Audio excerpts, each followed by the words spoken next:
Olá, você que nos ouve. Bem-vindo ao NEPcast, o podcast do Núcleo de Educação Permanente da Secretaria de Saúde de Caruaru. Esse podcast tem a parceria do Núcleo de Jornalismo da Faculdade Acesi Unita. O tema de hoje é SUS, História e Primeiros Passos.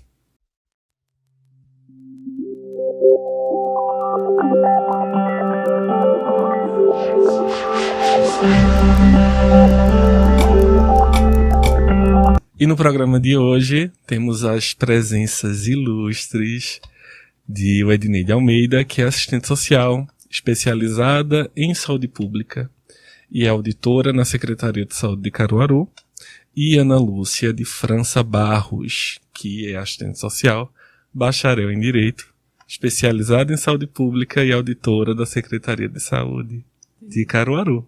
Sejam bem-vindas. Obrigada. Foi até em sintonia, né? Foi. Um corinho. Gente, o Sistema Único de Saúde vai completar 33 anos no dia 19 de setembro de 23. E muitos foram os desafios de implantação, né? A gente já tem uma história muito grande, né, da saúde pública no Brasil, dentro desse guarda-chuva do SUS. Então, queria ouvir de vocês como foi esse processo de implantação. Primeiramente, eu queria parabenizar, não é, por essa parceria de vocês, academia, com a Secretaria de Saúde de Caruaru. Isso é uma coisa super importante. E dizer a você que é muito emocionante a gente estar aqui revivendo os primeiros passos do SUS, dos quais a gente participou. Bom, complementando o que a Ana falou, eu acho muito importante esse registro, uma vez que estamos num ambiente de formação de jovens e que é muito diferente você ouvir pelos livros, pelas aulas, e você ouvir, né, quem participou do processo e as dificuldades do período de implantação e toda a luta, né, de profissionais e população para que hoje a gente tivesse um serviço de saúde garantindo um direito fundamental da população. É muito interessante porque quando a gente estuda, né, a saúde coletiva, a saúde pública, a gente sempre vai pensar nos marcos, né, históricos, né? O dia de implantação lá nos anos 90, né? Então, a gente não pensa em todos os movimentos e todas as ondas de pensamento que vão envolvendo, né, esses marcos históricos. Então eu imagino que teve um momento de muita ebulição e de muita inquietação das pessoas em prol da saúde pública que culminou, né, na implantação do SUS. Isso, e esse momento de ebulição, né, parece que puxou a gente que terminou o serviço social, que tinha um compromisso com a sociedade para fazer parte desse processo de saúde, de que a saúde seja um direito e também, concomitantemente, o processo de redemocratização do país. Então, foi um momento assim muito importante nas nossas vidas e que fez que, a partir de então, o SUS fizesse parte da vida da gente, corre no sangue. Hoje eu não consigo mais, eu tive outras atividades e ainda tenho, mas eu não consigo dizer assim, eu vou sair do SUS. Parece que a gente fica esperando que o movimento continue, porque a gente sabe como é difícil estabelecer no nosso país a questão do financiamento da saúde, né? O subfinanciamento é uma coisa que se arrasta desde o momento que implantação do SUS até hoje. E também outra questão que a gente tem, que é a política do trabalhador do SUS. Até hoje, que a gente tratou lá no início, de ter uma carreira única, de se estabelecer parâmetros, de buscar que não importa se você está no nível federal, no nível municipal, onde você esteja, você ser respeitado enquanto trabalhador do SUS. Então, essa que era desafio quando a gente começou, eu considero que continua sendo um desafio grande e talvez esses desafios continuem movendo a gente a ser bem participante de todo esse processo e de buscar, né, onde a gente está, onde a gente pode estar, que isso seja revisto e que isso não seja esquecido como um movimento importante da saúde pública no Brasil. Realmente, eu acho que a desvalorização da mão de obra no SUS é uma coisa assim que perpetua todo o processo de implantação, né? Eu acho que socialmente a gente conseguiu avanços com reconhecimento de que saúde é um direito para todos, de todos, e é um dever do Estado, mas o trabalhador realmente ele ainda não é tratado dignamente como deveria ser, né? O trabalhador é uma das forças motrizes do SUS e ele não tem esse reconhecimento, né? Como se os trabalhadores fossem assim um pouco descartáveis de um processo que ele é peça fundamental, né? Iniciando um pouco, né, de uma história bem antes do SUS, que eu acho que é importante colocar, que as pessoas que não viveram para saberem, é que antes do SUS teve um movimento que era institucional, não tinha participação popular, das ações integradas de saúde. A intenção era tentar juntar entidades públicas que, de alguma forma, né, trabalhavam com assistência à saúde, que no caso era a Fundação Nacional, o Ministério da Saúde, estados com alguns serviços de saúde estaduais, e municípios que, nesse momento, não tinham muita responsabilidade com a saúde da população. Eles não se sentiam, e isso não era uma coisa que fazia parte do seu programa. Era como se saúde não fosse política pública, municipal também. Então, eu acho que o grande movimento, pelo menos na nível institucional, foi trazer à luz a questão da municipalização. A população mora num território que tem uma liderança política e que essa liderança política ela estava ausente dessa discussão. Então, a primeira coisa, em termos de caráter institucional, foi lutar pela municipalização. E a gente viveu aqui na 4ª Região, eu era funcionária da 4ª Região, e a gente começou a fazer esse trabalho, né, das ações integradas de saúde, que chamavam as AIS, de ver onde tinha serviços de saúde, que na época só tinha sindicato de trabalhadores rurais, que para atrair, né, por conta do processo de ditadura, os sindicatos foram desvirtuados do processo de mobilização política, e eles começaram a prestar assistência aos seus associados. Era uma forma de agregar, né, de puxar o trabalhador rural para ter uma assistência, né, com geralmente médico e dentista apenas, mas desvirtuando completamente o papel grande dos sindicatos rurais, né. Bom, mas tinha essa assistência. O Estado tinha algumas unidades mistas e os municípios tinham postos de saúde que eram comandados por atendentes de enfermagem. Uma boa parte sem formação mesmo, eram pessoas leigas que aprenderam alguns procedimentos tipo curativo, fazer vacina, né? E tinha uma relação, uma liderança na comunidade. Então, começou esse processo de primeiro fazer essa integração desse mínimo que existia e transformar e fazer uma programação que fosse integrada para essas entidades, que era o que na época chamava POI, era Programação Integrada de Saúde, né? E aí foi um movimento muito incipiente, mas que começou a gerar, né, a germinar, essa história de trazer à luz para a questão da saúde e da necessidade de integração de quem prestava alguma assistência à saúde. E aí começou esse processo e logo depois o processo de municipalização.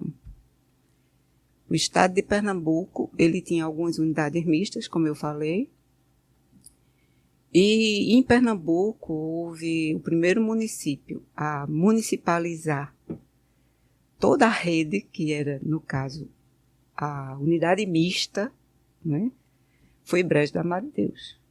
E na época eu fui secretária de saúde e Edson José de Souza, que era o prefeito, né, e Ana Lúcia como assessora técnica. A gente participou desse processo de fato, municipalizar. Ousar municipalizar quando não se pensava que isso era responsabilidade dos municípios, né? Então foi um processo bem interessante que foi vivido num cotidiano muito bom, de formação de conselho de saúde, de educação em saúde, de implantar serviços não só curativos, mas também serviços de promoção e prevenção. Nesse momento, a gente viveu assim intensamente, né? A gente tinha um prefeito que era Edson, e que ele entendia da saúde, ele tinha sido também secretário de saúde anteriormente, e aí ele queria fazer. E a gente, cheio de gás, né? A gente formou uma equipe muito interessante e fomos à luta. E Brejo da Madre Deus, a gente considera que foi o primeiro município do estado realmente a mostrar que era possível municipalizar, a servir de modelo, de exemplo. Muita gente ia conhecer e muita gente queria saber o como estava sendo feito. E a gente terminou que, tanto servindo de exemplo, como podendo, né, de fato, ver aquilo funcionar. Porque tudo era teoria e, de repente, a gente conseguiu transformar em práticas muito interessantes que ainda hoje estão na nossa memória. A gente conseguiu implantar em Brejo da Madre Deus um programa também de saúde bucal, que na época era um sucesso. A gente implantou o Mamulengo, e o Mamulengo, o Mamu Saúde, imitando aqui nosso Mamu Seba, e a gente conseguiu fazer uma mobilização da rede escolar. E na época existia a possibilidade de implantar o consultório dentro da escola, existia um consultório dentro da escola, e as crianças, de fato, tinham o tratamento completado, o que hoje parece ser uma coisa ainda impossível. Eu sou dessa época, viu? Do consultório dentro da escola. Pois é, era interessante, né? Depois deixar de achar que era bom e que tinha que ser todo mundo atendido na unidade, e aí a gente passou a encaminhar todo mundo para a unidade. Só que o tratamento completado, ele ainda hoje parece ser um grande mistério. E é um momento como esse que a gente pode também estar aqui, dizendo que isso é um desafio. Então, a saúde bucal de nossas crianças, elas podem ser muito melhoradas e até contempladas com a capacidade de, aos 16 anos, você ter sua dentição perfeita, o que a gente não vê hoje ainda no nosso país. Realmente, eu acho que a saúde bucal é, como a Ana estava dizendo, um desafio. E ela tem que começar na escola, né? Porque se a criança ela aprende a ter o cuidado, ela reconhece que ter os dentes é importante, porque a gente ainda tem uma cultura, né, de retirar os dentes, né, assim que estragam qualquer coisa, para colocar prótese. Isso durante muito tempo foi incentivado. E é uma coisa que precisa se desconstruir e garantir esse acesso para que as crianças tenham não só o acesso à recuperação, né, ao tratamento, mas principalmente ao conhecimento de como é importante, né, a questão da saúde bucal, que realmente a saúde começa pela boca, né, e a criança precisa ter esse conhecimento. E os serviços de saúde, eu acho que ainda estão muito falhos nessa área. Não só porque tirou o consultório das escolas, talvez isso nem fosse tão importante, mas que fosse mantido um trabalho educativo de saúde, né, para que as crianças aprendessem o autocuidado, a importância disso, né. Na implantação do SUS, né, uma coisa que foi muito forte foi o processo de educação em saúde. Porque a gente tinha as ideias, mas a gente não tinha um serviço para oferecer. Então, a gente tinha alguns serviços que tinham ainda distante daquelas ideias que a gente estava trazendo. De novas práticas, da saúde como processo, da saúde como algo que a assistência à saúde é apenas uma fatia do bolo. E aí a gente trabalhou muito a educação em saúde e que era bem transformador. Porque às vezes a informação fazia com que aquela pessoa seguisse um caminho melhor e obtivesse sua saúde. Então, também eu considero hoje que continua um grande desafio. Eu acho que a gente se afastou muito das práticas de educação em saúde. Então, algumas experiências que a gente tem tido, a gente tem buscado renovar essas práticas de educação em saúde, porque elas são fundamentais. Porque o ser humano, ele tendo consciência de que o caminho é esse, ele vai cooperar mais, ele vai buscar mais, ele vai participar mais dessas lutas. A gente viveu esse tempo todo de SUS, 33 anos aí você registrando, e a sociedade um pouco assim, sem acreditar, sem participar, que é uma coisa que a gente tem que estudar, né? O SUS se mantém hoje como está por conta da nossa participação enquanto trabalhador de saúde. A gente sustentou todos os momentos e vem sustentando. Aí você pergunta, e por que é que a nossa sociedade ela é tão ausente nesse processo? Como está difícil você formar um conselho de saúde? As pessoas não querem participar de um conselho onde está ali a decisão do que vai fazer a política de saúde de um lugar. Isso lá no começo era uma coisa assim, bem diferente. O povo queria participar, o povo estava curioso em participar daquilo. Eu não sei se, por conta de todo o processo de redemocratização que estava mobilizando o país, as pessoas também estavam melhor incentivadas, né? E hoje eu considero que um marco que a gente tem da população se aproximar um pouquinho do SUS foi a pandemia de Covid. Quando a população entendeu, opa, eu vou ser atendido no sistema de saúde. E muitos que tinham um plano de saúde, opa, eu só posso ser atendido no SUS. Então é uma coisa assim que a gente tem que repensar e eu considero também isso mais um desafio. Ana falou uma coisa que eu acho muito importante. Essa questão da pandemia, né?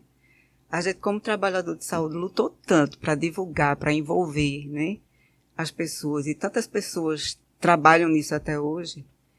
E essa pandemia, apesar de mortes, de doenças, de muito sofrimento para o mundo, né, ela trouxe uma coisa em relação ao Brasil, que foi o reconhecimento de um sistema que dá conta de uma coisa grande e tenebrosa que foi a pandemia que a gente viveu, né?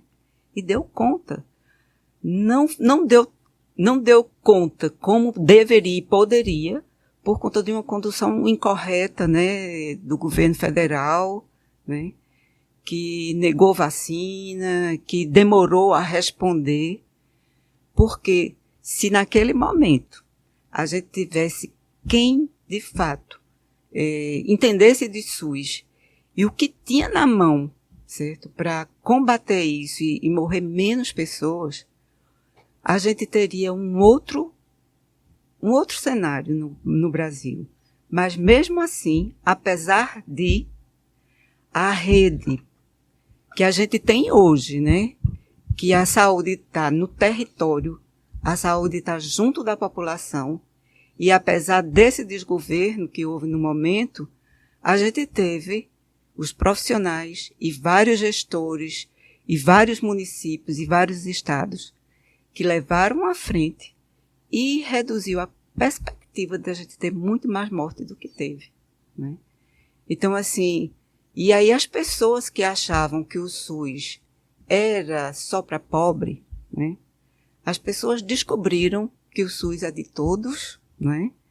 E que não adianta você ter saúde, você ter um plano de saúde, se o seu vizinho, se as pessoas que moram na sua cidade não têm acesso à saúde, né? Não adianta.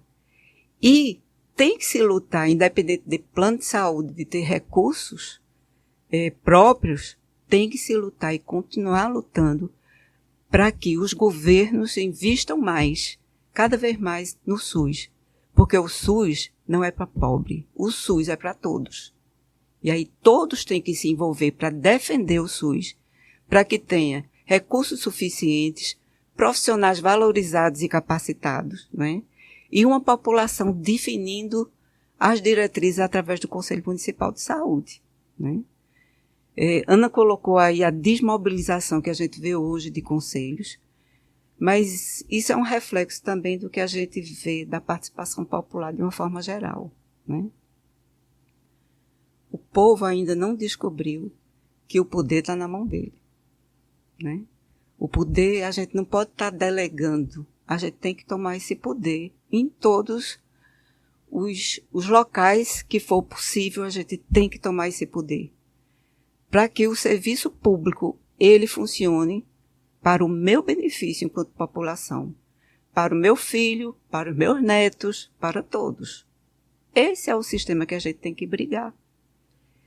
A gente tem que deixar de ser tão egoísta e chegar a dizer, não, eu tenho um plano de saúde, isso não me diz respeito.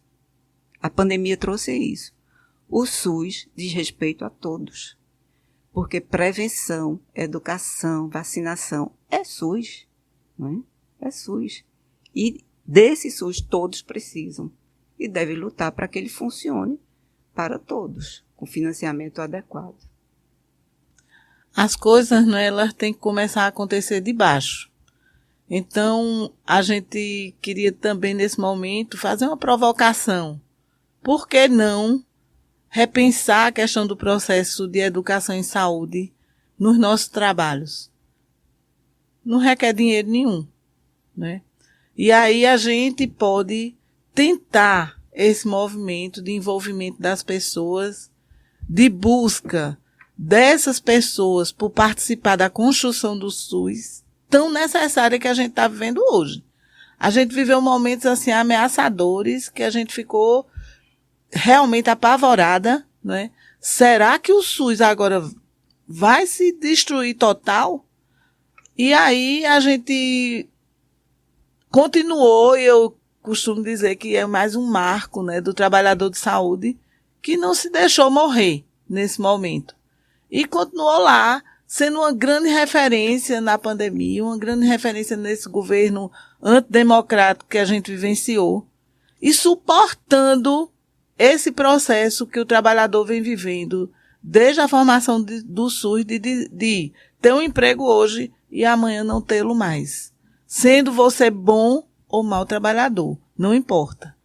Então, esse processo, eu considero que é um processo um pouco arrasador para quem é trabalhador de saúde, e são poucos os resistentes, viu? A gente viu muita gente do nosso meio, no meio do caminho, desistir. Eu vou botar um negócio, eu vou empreender, porque isso aí é uma loucura. E algumas pessoas, né, conseguiram superar tudo isso sem muita tristeza, porque parece que a coisa que move a gente é o direito à saúde como direito de todos. E que socialmente isso é uma coisa que satisfaz muita gente estar trabalhando em algo que dê um retorno tão importante à nossa população. Minha gente, o que é que a gente vai conseguir esperar dos próximos 30 anos do Sistema Único de Saúde? Bom, eu espero que ele seja fortalecido, que tudo que a gente tem vivido mostre que realmente o grande ganho para a população é uma saúde pública de qualidade, né? É esse sistema que vai manter as pessoas saudáveis e vão ter a garantia de, quando adoecer, ter um serviço de qualidade. E eu acho que os jovens, os estudantes de hoje, têm que se mobilizar, têm que trabalhar mais na perspectiva de ampliar, de garantir esse direito para todos, né? A gente não pode achar que existe algo melhor para a população nessa área de saúde do que o Sistema Único de Saúde. Ele foi pensado de uma forma que ele contempla todas as ações de promoção, proteção, de recuperação e cura. Em todos esses aspectos, o SUS foi pensado com programas específicos, com linhas de trabalho, né, que garantem resultados fantásticos, mas que precisa de decisão política e de recursos suficientes para que ele seja implantado. É uma fórmula que foi construída por todos, né, pela população, né, que foi na 8ª Conferência Nacional de Saúde, que brigou e definiu lá que queriam população para todos. E aí a gente tem que manter isso, né? Tem que ampliar para realmente garantir. E a garantia vem através da mobilização de todos, permanente, e de recursos em todas as esferas de governo. Vê bem, a expectativa, né, é que a lei orgânica ela seja cumprida.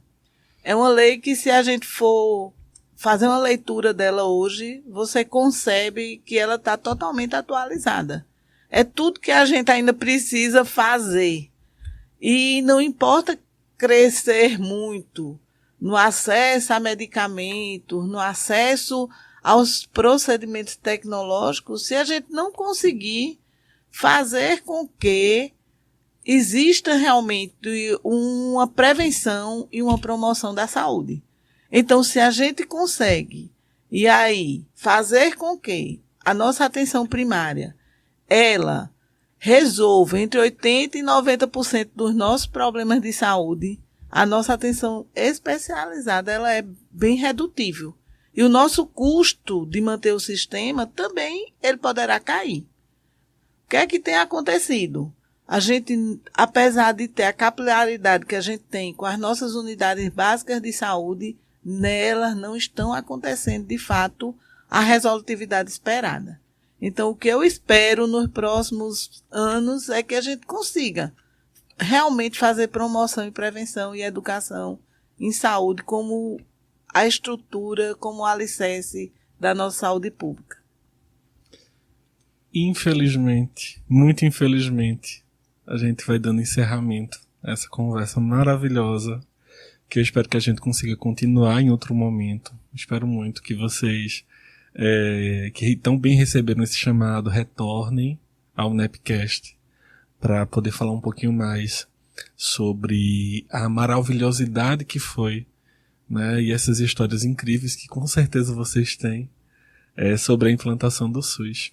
Então queria agradecer a presença de vocês e queria facultar a palavra para vocês se despedirem, agradecerem e darem uma última provocativa no nosso público.